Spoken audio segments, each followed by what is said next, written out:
Hey everyone, it's Sophia here, and I have to tell you about something that happened to me this morning that just absolutely made my day. It's one of those little things, you know? But it just tickles me every time I think about it. So, picture this. I'm rushing around getting ready for work, coffee in hand, mentally preparing for that big presentation. I'm already feeling a little bit flustered, trying to make sure I haven't forgotten anything. And then, later in the morning, during a meeting, I crossed my legs, and there it was. My socks. Completely mismatched. One was bright pink with fuzzy kittens, the other a striped blue and green affair. Honestly, I almost burst out laughing right there in the middle of the meeting. I felt my cheeks flush a little, but then this wave of cheerfulness just washed over me. It was just so unexpected and silly. You will not believe what happened next. Everyone else started laughing too. It totally lightened the mood of the whole meeting, and honestly, it felt like magic. The rest of the day felt lighter, brighter, just because of those silly socks. It reminded me not to take everything so seriously. So, let's begin our exciting journey of English improvement together. And remember, new videos are released daily focusing on English speaking and listening skills to help you improve and enjoy your learning journey. So, you want to hear about how I organized my bookshelf? It sounds like the most mundane thing, I know.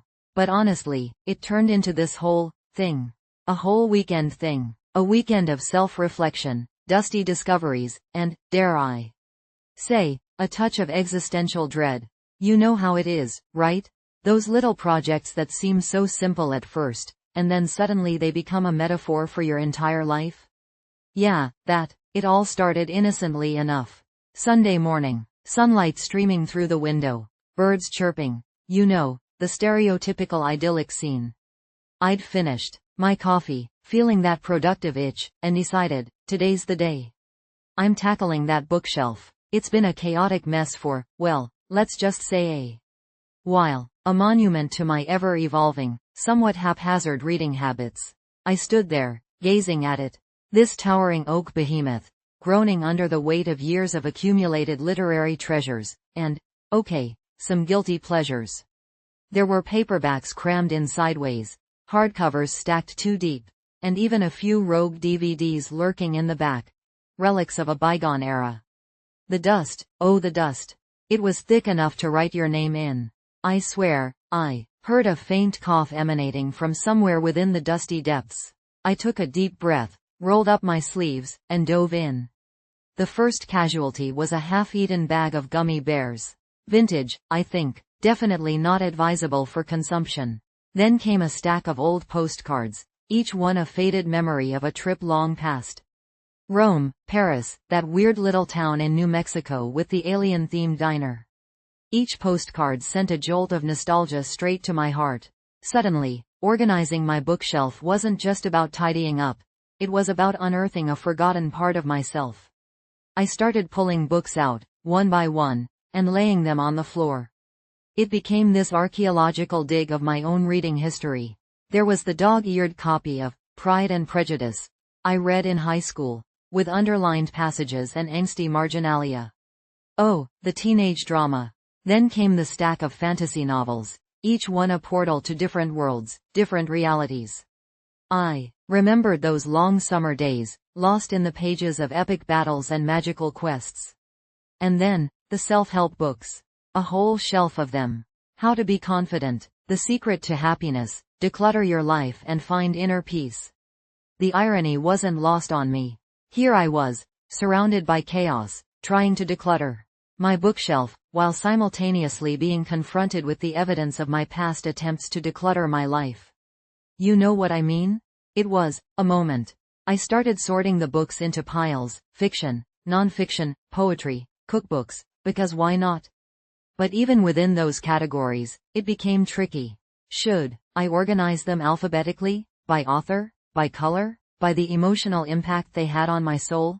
The last option felt the most authentic, but also the most logistically challenging. Guess what happened next? Yep, I got distracted. I started rereading passages from my favorite books, flipping through old photo albums that had been tucked away between the pages. I found a dried-up rose pressed between the pages of Wuthering Heights. Whose rose was that? The mystery remains. Hours melted away. The sun shifted across the room, and my carefully constructed piles of books began to resemble literary Jenga towers, threatening to collapse at any moment. At some point, I realized I hadn't eaten anything since breakfast. My stomach rumbled in protest. I abandoned my project momentarily and made myself a sandwich. Standing in the kitchen, munching on a slightly stale baguette, I stared back at the chaotic scene in my living room. Books everywhere, dust bunnies multiplying like gremlins. And yet, it felt strangely liberating. I realized that my bookshelf wasn't just a collection of books, it was a reflection of me. Messy, imperfect, constantly evolving. And that was okay. It didn't need to be perfectly curated, perfectly organized. It just needed to be mine. So, I went back in, fueled by my baguette-induced epiphany, and started putting the books back on the shelves.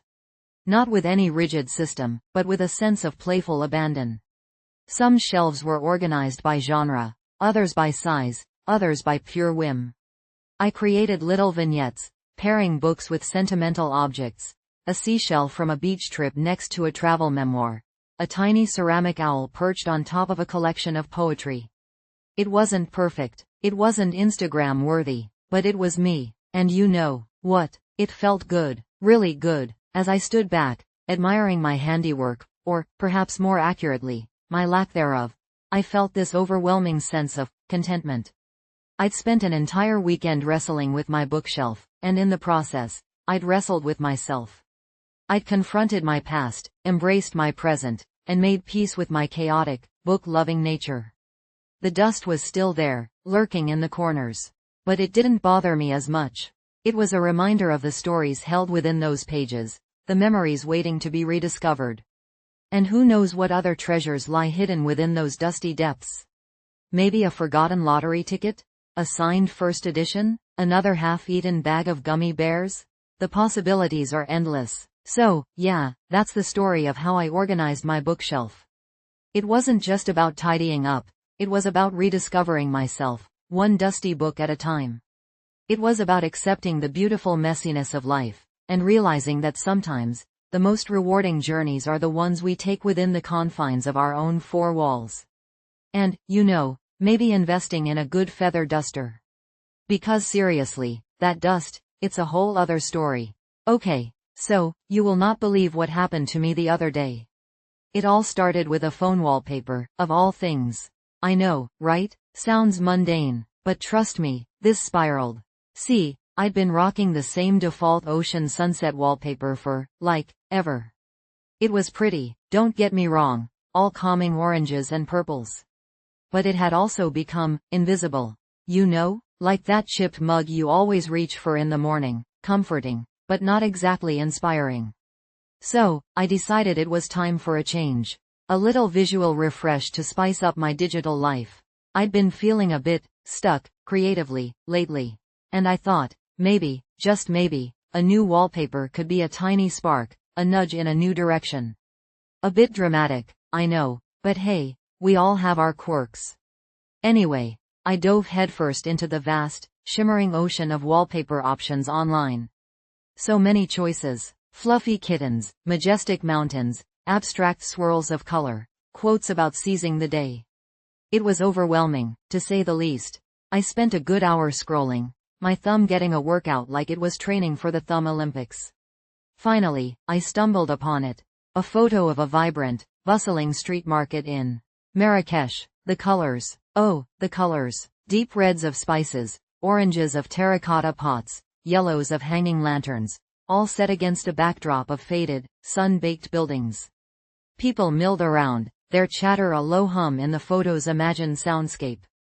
It felt alive, like I could almost smell the fragrant spices and hear the vendors' calls. I downloaded it instantly. Boom, my lock screen transformed into this little window to a faraway place. I felt a tiny jolt of excitement, a little flutter of anticipation.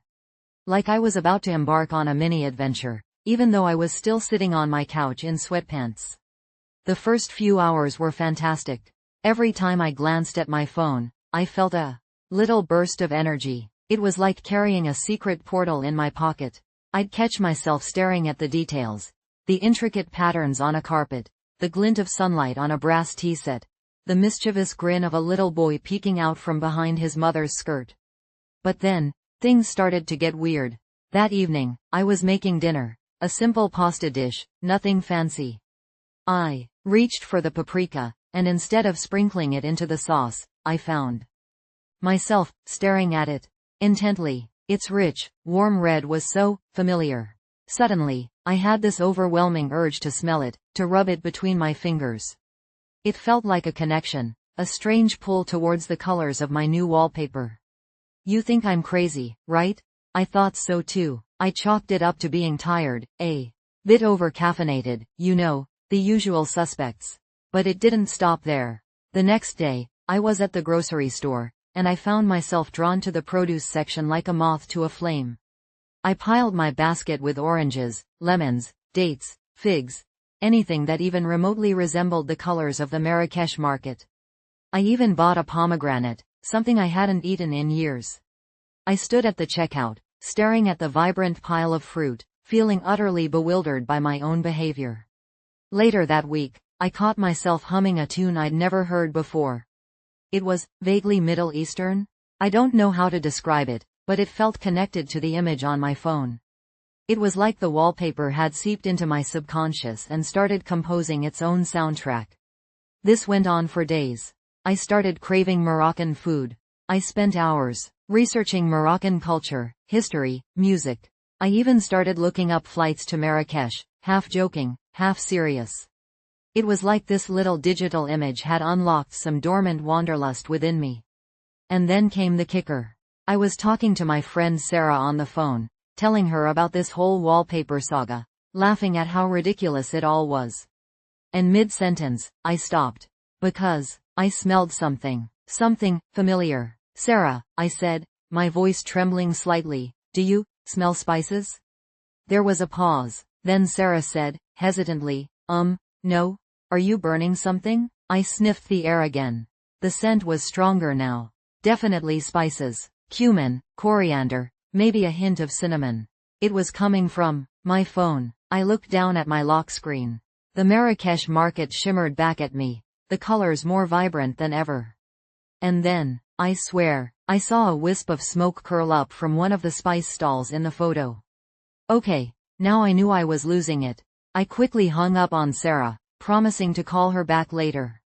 I turned off my phone, scrubbed the screen with a disinfectant wipe, you know, just in case, and then threw it onto my bed.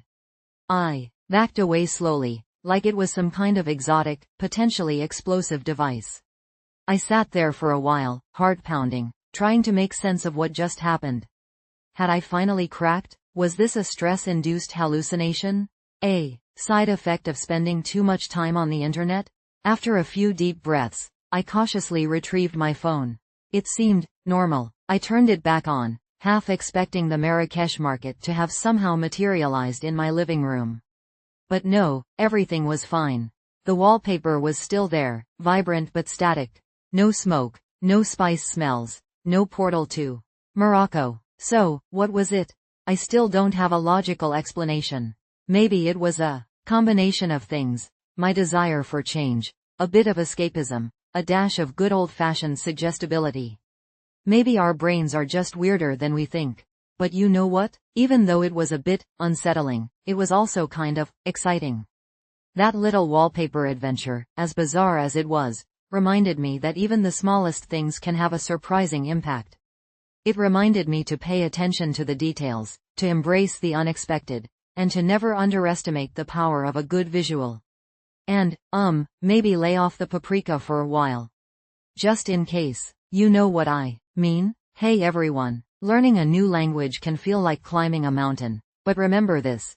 The more you practice, the luckier you get. It's true. The more you put yourself out there and use your English, the more opportunities open up for you to learn and grow. Each conversation, each attempt, brings you closer to fluency, and honestly, it feels like magic watching your progress unfold. You build confidence, and suddenly, those lucky chances to speak start appearing everywhere. You got this, and you know what? One super fun way to practice is by singing along to your favorite English songs. Think about it. You already know the melody, so you can focus on the pronunciation and rhythm of the words. You can do this while cooking dinner, walking to work, or even just chilling at home. It's easy, enjoyable, and you'll be surprised how much vocabulary and natural phrasing you pick up without even realizing it. I know learning a language isn't always easy. Struggling to find the right words quickly is something I think we all experience. You have this amazing thought in your head, ready to share it with the world, but then, poof. The perfect words seem to vanish. It can be frustrating, I know, but it's a completely normal part of the process. Just keep practicing, and those words will come to you faster and faster. You will not believe what happened the other day. I was at the coffee shop, and I overheard someone speaking English with such beautiful fluency. It made me think about how amazing it is to connect with people from different backgrounds. Using a shared language. Have you ever tried speaking English with native speakers? It can be a bit nerve-wracking at first, but it's also incredibly rewarding. I'd love to hear about your experiences in the comments. Okay, so, you are never going to believe what I got myself into yesterday. It all started with the dining table. Or, more accurately, the disaster zone that was the dining table. You know how it is, right? Life gets busy, things pile up, and the dining table, that poor, innocent piece of furniture, becomes the default dumping ground for everything. Mine? Oh, honey, it was a masterpiece of chaos. Mail. A half-finished knitting project, that I swear I'll get back to, someday. A stack of library books threatening to topple over. A rogue sock. Where did that even come from? My daughter's art supplies, a stray lemon? It was an archaeological dig waiting to happen. I'd walk past it, avert my eyes, tell myself, I'll deal with it later. But, later, never seemed to arrive. Then, yesterday morning, the sun streamed in through the dining room window, illuminating the situation in all its glory. And something inside me just snapped. Enough was enough. This table, this beautiful, solid oak table that my grandmother had left me, deserved better. I deserved better. I craved order, I craved space, I craved the simple pleasure of actually seeing the wood grain again. So, I took a deep breath, rolled up my sleeves, and declared war on clutter. First things first, coffee. Because, let's be honest, no major undertaking should be attempted without caffeine. I grabbed my favorite mug, the chipped one with the little bluebird on it, brewed a strong cup, and surveyed the battlefield. Where to even begin? I decided to start with the mail. Sorting through bills, junk mail, and the occasional handwritten letter. Those are the best. I created 3 piles. To pay, to file, and to recycle. The recycling pile was by far the largest. It felt strangely satisfying to toss all that unwanted paper into the bin. A small victory, but a victory nonetheless. Next up, the knitting project. Oh, that half-finished scarf. I picked it up, ran my fingers over the soft yarn, and felt a pang of guilt. I'd started it, with such enthusiasm, picturing myself wrapped in its cozy warmth. But life, as it tends to do, got in the way. I decided to put it in a basket, a dedicated, works-in-progress basket, so it wouldn't get lost in the chaos again. Maybe, just maybe, I'd actually finish it this winter. The library books were easy. Stack them neatly, ready to be returned. But that rogue sock, that was a mystery. I held it up, a fuzzy, striped ankle sock. Where was its mate? I searched under the table, behind the chairs, even inside the sugar bowl. Don't judge me. No luck. It joined the lost socks collection in the laundry room. Maybe its partner would turn up someday. Then came the art supplies. My daughter, bless her heart, is a budding artist. Which means glitter, crayons, and paint are scattered throughout the house like confetti after a parade. I gathered up all the stray markers, the dried up paint tubes, and the glitter-encrusted everything, and put them in a plastic bin. I made a mental note to organize her art corner later. That, my friend, was a whole other project. The lemon. Oh, the lemon. It was slightly shriveled, but still smelled faintly citrusy. I sniffed it, a little wave of summer washing over me. I decided to save it, to use the zest in a cake or something. Waste not, want not, right? As I cleared the table, I started to notice the wood underneath. It was a beautiful, warm oak, with subtle grains and knots that told a story. I ran my hand over the smooth surface, feeling the years of history etched into the wood.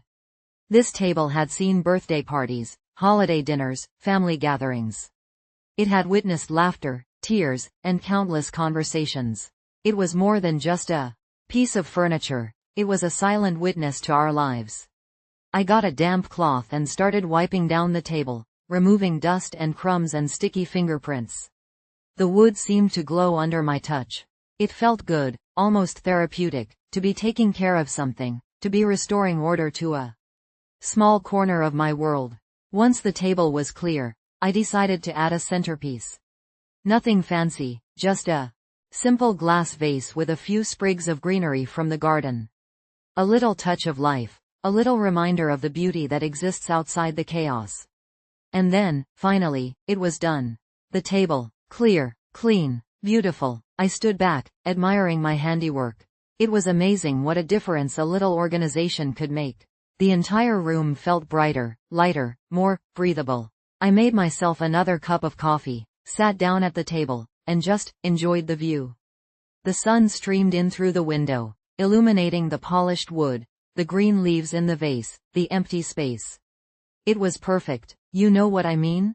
That feeling of accomplishment, of satisfaction, of having tamed the beast of clutter? It was more than just a clean table. It was a symbol of order, a reclaiming of space, a small act of self-care. And guess what happened next? My daughter came downstairs, saw the table, and her eyes lit up. "Wow, Mommy," she exclaimed. "It's so clean." She climbed onto a chair and started drawing, right there at the table, her crayons scattered around her. And you know what? I didn't even mind, because the table was clean, the clutter was contained, and I knew that, at the end of the day, I could easily restore order again. It was a small victory, a simple act of organization. But sometimes, the smallest victories are the most meaningful. They remind us that we have the power to create order in our lives, to carve out space for beauty and peace, even amidst the chaos.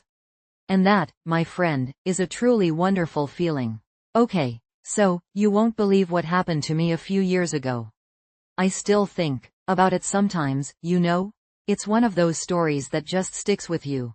It all started with a map, a really bad map, and an overinflated sense of adventure. I was visiting my aunt in Italy, near this tiny little town tucked away in the Tuscan hills. Picture this. Rolling vineyards, cypress trees reaching for the sky, the air thick with the scent of sun-baked earth and, well, honestly, a hint of cow manure. It was idyllic, absolutely idyllic, except for one thing. My phone had decided to stage a dramatic death. No signal, no GPS, nothing. My aunt, bless her heart, hands me this crumpled, hand-drawn map. "Just a little passeggiata," she says, waving her hand dismissively. "A little walk, you can't get lost." Famous last words, right? So, off I went, armed with this map that looked like a chicken had scratched it. Out and a bottle of water. The path started out easy enough, a dusty track winding through the vineyards. The sun was warm on my skin, a gentle breeze rustling the leaves, bees buzzing lazily around the wildflowers. I was humming, taking pictures, feeling like I was in a movie. You know that feeling, right? Like you're the main character in your own personal travel documentary. But then, the path started getting ambiguous. It forked, and the fork wasn't on the map. No problem, I thought. I'll just pick a direction. How lost could I get, really? Famous last words, part 2. I chose left. Big mistake. Huge. The path narrowed, becoming overgrown and thorny. The idyllic Tuscan scenery started to feel a little less idyllic. More like something out of a Brothers Grimm fairy tale. I was pushing through bushes, spiderwebs clinging to my face, starting to feel a prickle of unease. The humming stopped, and then, the path vanished completely. Just like that, poof, gone. I stood there, surrounded by dense bushes, the sun starting to dip lower in the sky, and the first tendrils of panic began to tighten in my chest. Okay, now, I was officially lost. My water bottle was almost empty. My phone was still a useless brick, and the only sound was the increasingly frantic chirping of crickets. I tried retracing my steps, pushing through the thorny undergrowth, scratching my arms and legs. Nothing. Just more bushes, more trees, and a growing sense of despair. You know that feeling when you realize you've made a truly colossal error in judgment? Yeah, that was me. I started calling out, "Hello? Is anyone there?" My voice sounded thin and reedy, swallowed up by the vastness of the countryside. I felt utterly, completely alone. And then, just as I was about to give in to a full-blown panic attack, I heard something. Faint music, like a piano, in the middle of nowhere. I froze, listening intently. It was definitely music, a slow, melancholic melody, drifting through the trees. Intrigued, and honestly, a little desperate, I started pushing through the bushes again, following the sound. The thorns snagged my clothes, but I didn't care. That music was like a beacon of hope in the deepening twilight. And then, I stumbled out of the bushes and into a clearing. And in the middle of that clearing was the most unexpected, magical thing I've ever seen. It was a small, stone cottage, almost hidden amongst the trees. The windows glowed with a warm, inviting light, and the music was coming from inside. Smoke curled from a chimney, and the air smelled of wood smoke and something delicious. Something baking? I stood there for a moment, just staring. It felt like I'd stepped into a dream, or maybe a fairy tale, but a good one this time. I hesitated, unsure whether to approach. It felt private, like I was intruding on something sacred. But then, the music stopped, and a woman appeared in the doorway. She was older, with silver hair pulled back in a bun, and she was wearing a simple, flour-dusted apron. She looked at me, a question in her kind eyes. "Lost, Kara?" she asked, her voice soft and melodic. I could only nod, suddenly feeling incredibly foolish and very, very relieved. She smiled, a warm, welcoming smile that instantly put me at ease. Come in," she said, gesturing me towards the cottage. "You must be tired and thirsty." And that's how I ended up spending the evening in the most charming, hidden-away cottage, with the kindest woman I've ever met. Her name was Signora Elena, and she was a retired music teacher. She lived there alone, surrounded by her books, her piano, and her garden. She gave me water, a piece of warm, freshly baked bread. Oh my goodness, that bread! And listened patiently as I stumbled through the story of my misadventure. She laughed, she sympathized, she didn't make me feel like a complete idiot for getting so hopelessly lost. We talked for hours, about everything and nothing. She told me stories about the region, about the history of the cottage, about her life. The cottage was filled with the most wonderful, comforting aroma of baking and herbs. I learned she made her own herbal teas, which we sipped as the fire crackled in the hearth. The whole experience felt surreal, like a gift. Later, when the moon was high in the sky, Signora Elena showed me a shortcut back to the main road, a path I'd completely missed in my earlier wanderings. It was literally a 5-minute walk from where I'd initially gotten lost. 5 minutes. Can you believe it? As I said goodbye, I felt a pang of sadness. I'd stumbled into this magical place, this hidden gem, by sheer accident, and I knew I might never find it again. Signora Elena smiled and pressed a small, fragrant sachet of dried lavender into my hand. "A little reminder," she said, "of our unexpected encounter. And you know what? That little sachet still sits on my desk. Every time I see it, I remember that day, the panic, the fear, and then the overwhelming relief and the unexpected magic of finding Signora Elena's cottage. It reminds me that sometimes, getting lost can lead you to the most beautiful, unexpected places. It reminds me that even when you're completely off track, even when you feel utterly alone, there's always the possibility of stumbling upon something wonderful, something that will stay with you long after the initial adventure fades. It reminds me to embrace the unexpected detours, because sometimes, the best things in life are found when you're not looking for them at all. You know what I mean. It's like, life's a journey, not a destination, and all those cliché sayings, but sometimes, the clichés are true. And sometimes, getting gloriously, hilariously lost can lead you right where you need to be. Even if you didn't even know it was a place you needed to be in the first place. Hey everyone, learning a new language makes you smarter, braver, and kinder. It's true. Think about it. You're constantly problem solving, pushing yourself out of your comfort zone, and connecting with different cultures. That's a recipe for personal growth, and it genuinely makes you a more well-rounded person. I've seen it happen, and honestly, it felt like magic watching people blossom through language learning. You will not believe what happened next. I discovered this fun little trick for practicing speaking, explaining a recipe step by step. And you know what? It's so easy to incorporate into your daily life. Imagine you're cooking your favorite dish. Just talk yourself through it aloud as you go. First, I chop the onions. Then, I sauté them in olive oil. It's simple, effective, and you get to enjoy a delicious meal afterward. I did this with a pasta recipe the other day, and it felt so natural. Do you also find yourself worrying about grammar mistakes while talking? It's completely normal. I've been there too. It's like you have all these amazing thoughts in your head, but then the fear of making a mistake creeps in, and suddenly, you're hesitant to speak. It's frustrating, I know, but remember, every mistake is a step forward. Don't let it hold you back. I remember when I first started learning Spanish, I was so nervous about messing up. Speaking of challenges, what's your biggest challenge while speaking English? I'd love to hear your thoughts and experiences in the comments.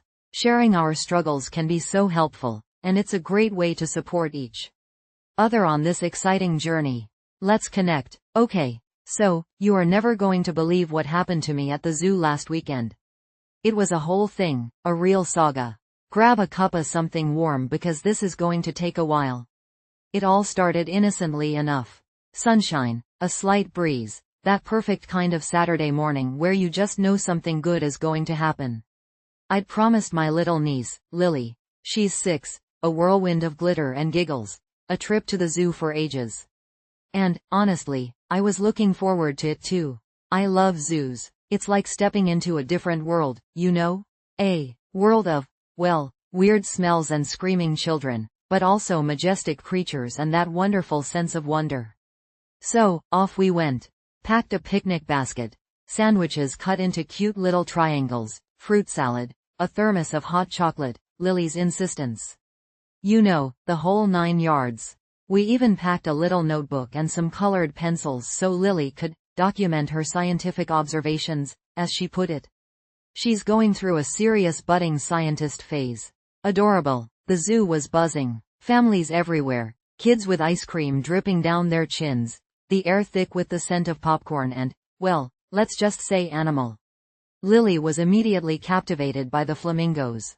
Their vibrant pink feathers were just dazzling in the sunlight. She spent a good 15 minutes mimicking their one-legged stance, which, let me tell you, is harder than it looks. I almost ended up sprawled on the ground trying it myself. We wandered through the aviary, a cacophony of chirps and tweets filling the air. Tiny, jewel-toned hummingbirds zipped past our heads, and a huge, grumpy-looking owl glared down at us from its perch. Lily was convinced it was judging our fashion choices. I mean, who knows? Maybe owls are fashion critics in their spare time. Then, the primate enclosure. Monkeys swinging from ropes, gorillas lounging majestically, and, oh my goodness, the orangutans. One particularly charismatic fellow was building a nest out of hay, completely ignoring the gawking humans. He had this air of quiet contemplation about him, like a wise old sage. I could have watched him for hours. Lunchtime rolled around, and we found a nice shady spot under a giant oak tree to unpack our picnic. Lily, ever the scientist, insisted on sharing her sandwich with a squirrel, who seemed less than impressed with our cucumber and cream cheese offering. He took one sniff and scurried off, tail twitching in disdain. Lily was heartbroken. I had to remind her that sharing is caring, even if the recipient doesn't appreciate your gourmet cuisine. After lunch, disaster struck. Remember that hot chocolate Lily insisted we pack? Well, it decided to take a vacation all over my brand new, white t-shirt. Yes, white. I know, what was I thinking? It looked like a crime scene. Lily, bless her heart, tried to help by dabbing at it with a napkin, which only managed to spread the chocolatey mess even further. I looked like I'd wrestled a chocolate monster and lost. So, there I was, covered in hot chocolate, trying to maintain my composure while inwardly screaming. A kind zookeeper, sensing my distress, pointed me towards the gift shop, where I could hopefully find a replacement shirt. The gift shop, predictably, was packed, and the only t-shirts they had left were, well, let's just say they weren't exactly my style. Think neon pink with a giant cartoon gorilla on the front, or bright yellow with the zoo's logo plastered across it in glitter. I eventually settled for a plain gray sweatshirt, 2 sizes too big. That made me look like I'd raided my grandpa's closet. Fashion disaster complete. But, you know what? It didn't matter, because right then, as I was wallowing in my self-pity, Lily grabbed my hand and dragged me towards the reptile house. She was bubbling with excitement, her eyes wide with anticipation. Inside, we saw snakes coiled around branches, lizards basking under heat lamps, and a giant tortoise that looked like it had been around since the dinosaurs. Lily was fascinated, pointing at each creature and peppering me with questions. How do snakes swallow things whole? Why do chameleons change color? Does that tortoise ever get tired of carrying its house around? Her enthusiasm was infectious. I forgot all about my chocolate-stained shirt and just enjoyed the moment. The day ended with a trip to the petting zoo. Lily was in her element, petting fluffy sheep, giggling as a goat nibbled her fingers, and bravely holding a giant, wriggling earthworm. Me? I was trying to discreetly wipe the goat slobber off my new, oversized, sweatshirt. As we walked back to the car, Lily, exhausted but happy, clutched a small, plush penguin she'd bought at the gift shop. She looked up at me, her face smeared with ice cream and a little bit of dirt, and said, "That was the best day ever, Auntie." And you know what? Despite the hot chocolate incident, the fashion faux pas, and the general chaos of the day, I had to agree. It was a pretty great day. It wasn't just about seeing the animals. It was about seeing the world through Lily's eyes, experiencing her joy and wonder. It was about the unexpected moments, the little disasters, the shared laughter. It was about connection. And that, my friend, is what makes a truly memorable day, even if you end up looking like you lost a fight with a chocolate fountain and a goat. So, yeah, that was my zoo adventure. What do you think? Pretty eventful, huh? So, you want to hear how I started working out at home? Oh, honey, it's a story. Grab a cuppa, settle in, because this is going to be a good one. It wasn't some grand epiphany, no sudden urge to become a fitness guru. It was, well, it was more of a slow, creeping realization that I was turning into a human-shaped slug. You know that feeling, right? The one where your comfiest jeans start feeling a little too comfy? Yeah, that was me. I'd spend my days glued to my laptop, working from home. The only exercise I got was walking from the bed to the fridge and back. My diet? Let's just say it involved a lot of comfort food and a concerning amount of online grocery deliveries. It all kind of came to a head one sunny Saturday morning. I was trying to pull on my favorite floral sundress, a floaty, whimsical thing, perfect for picnics and farmers markets, and it wouldn't zip. Not even close. I wrestled with it, tugged, pulled, even tried a deep breath and a suck it in maneuver. Nothing. Defeated, I slumped onto the bed, staring at the offending garment. The sunlight streaming through the window highlighted the dust motes dancing in the air, and I swear, I could hear the sundress mocking me. Right then and there, something snapped. Not the zipper, thank goodness, but something inside me. I was tired. Tired of feeling sluggish. Tired of clothes not fitting. Tired of being tired. That's when I decided I needed to move. Now, going to the gym was out of the question. The idea of lycra-clad humans pumping iron while I awkwardly shuffled around on a treadmill filled me with a deep sense of dread. So, home workout it was. My first foray into the world of at-home fitness was chaotic, to say the least. I started with a YouTube video. Some impossibly perky woman promising a 10-minute blast to a beach-ready body. 10 minutes, I thought. How hard could it be? Famous last words. Turns out, 10 minutes of burpees, jumping jacks, and mountain climbers can feel like an eternity. My living room, which usually has this calm, cozy vibe, transformed into a scene of utter pandemonium. I tripped over the rug, knocked over a lamp, and at one point, I'm pretty sure I headbutted the sofa. My dog, bless his furry little heart, looked on with a mixture of concern and amusement. He kept trying to nudge my hand with his nose, probably wondering why his human was suddenly flinging herself around the furniture. The next day, I could barely move. Every muscle screamed in protest. Walking down the stairs felt like descending Mount Everest. But, you know what? There was also a strange sense of accomplishment. I had actually done something. I had sweated, I had struggled, I had nearly broken a lamp, but I had done it. So, I kept going. Slowly, painfully, hilariously at times. I curated a playlist of upbeat pop songs. Think cheesy 80s anthems and guilty pleasure power ballads. And blasted them while I exercised. My living room became my personal dance-size studio. I'd twirl around with my dust mop, pretending it was a microphone stand, and lunge while unloading the dishwasher. It wasn't graceful, but it was fun. Gradually, I started getting the hang of it. I discovered the joys of online yoga classes, the surprisingly addictive nature of Pilates, and the empowering feeling of lifting weights, albeit tiny pink dumbbells that looked like they belonged in a Barbie gym. There were setbacks, of course. Days when motivation was as elusive as a clean sock in a teenager's room. Days when the lure of the sofa and a good book was just too strong. But I learned to be kind to myself. I realized it was okay to have off days, to skip a workout, to indulge in a slice of cake, or two. It wasn't about perfection, it was about progress. One of the biggest surprises was how much my home workouts started to affect other areas of my life. I was sleeping better, my energy levels were up, and my mood had significantly improved.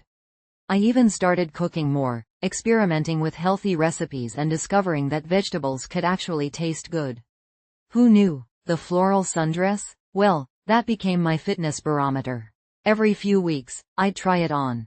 At first, there was still a stubborn resistance, a silent battle between zipper and fabric. But then, one glorious morning, it zipped. Smoothly, effortlessly. I did a little victory dance in my bedroom, the sunlight catching the floral print and making it shimmer. It wasn't just a dress that fit, it was a symbol of how far I'd come. My home workout routine isn't about having a beach-ready body anymore. It's about feeling good in my own skin, about having energy to play with my dog, about being able to dance around my living room without collapsing in a heap. It's about self-care, not self-punishment. It's funny, isn't it? How something that started with a stubborn zipper and a dusty living room turned into such a big part of my life. It wasn't a glamorous transformation, no dramatic before and after photos. It was messy, it was real, and it was mine. And that, my friend, is the story of how I started my home workout routine. Now, tell me yours. What's your fitness journey been like? Spill the tea. I'm all ears. And maybe we can even swap some workout playlists. Mine's a real treat, trust me. Just be prepared for some serious 80s power ballads. You've been warned. Hey, thank you so much for watching and sticking with me through this video. I really appreciate you spending your time here and connecting with me.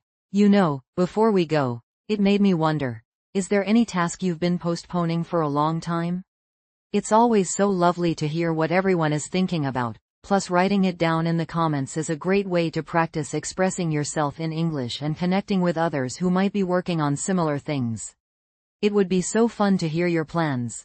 So be sure to follow, like, subscribe and share so you don't miss out on any of our daily English speaking and listening content.